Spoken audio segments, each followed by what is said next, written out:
Head over to JSON placeholder.typecode.com/users.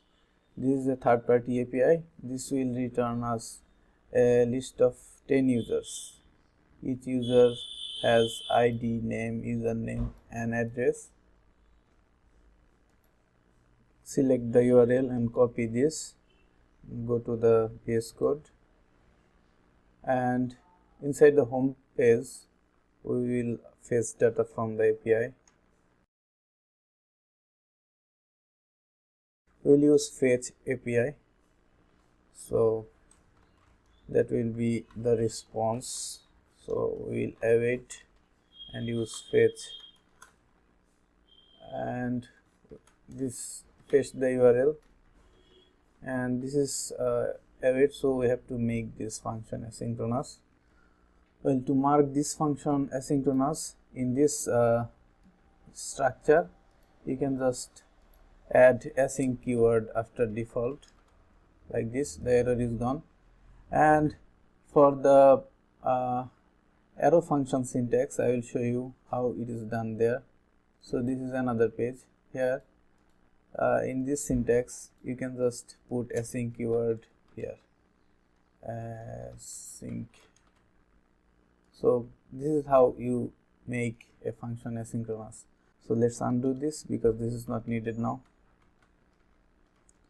and go to the home page. Okay, from the response we can get the users like this. Const users equal response.json, and this function also returns a promise, so we have to await it. Now if you hover over the mouse, you can see the type of the users is any, which is not good. We'll define a user object so that we can get intelligence in the markup when we try to use this users object. So outside of the component, we will declare an interface. We call this user, and it will have ID, which is a number, and a name, which will be string. We will not add the other properties for this demo. We will just stick with these two properties, and then we can assign this type, which will be user array. Okay, now we will output the users in the markup. So I will edit this users, and here I will use a list, another list, and I will map, and for each user, like users dot map, and user goes to, for each user I will have a list item, and each list item we need to provide the key. So the key will be user.id, and we will output the name here, user.name. So let's save this and run the project. npm run dev,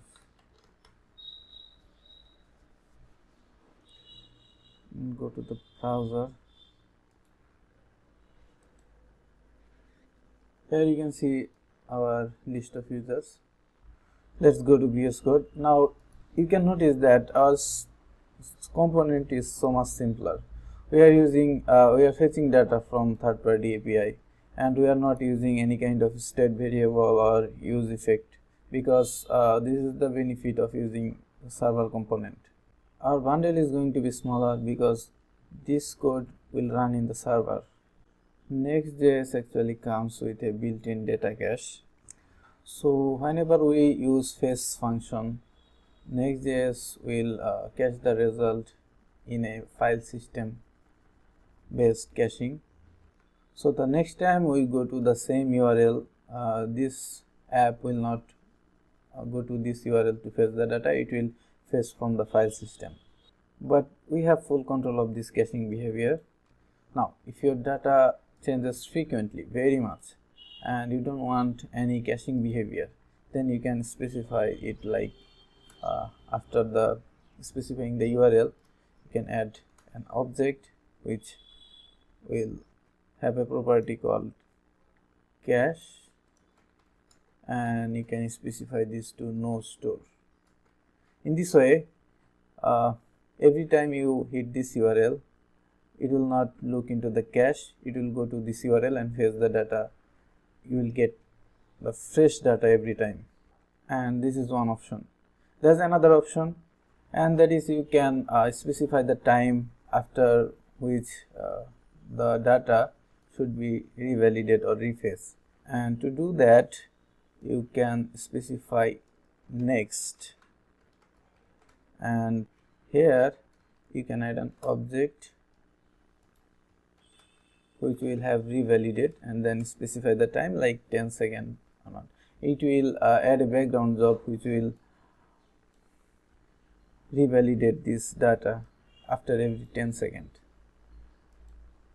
Now one thing you need to know that this caching behavior is only implemented in this fetch function. You cannot get it in any other third-party library like NextJs.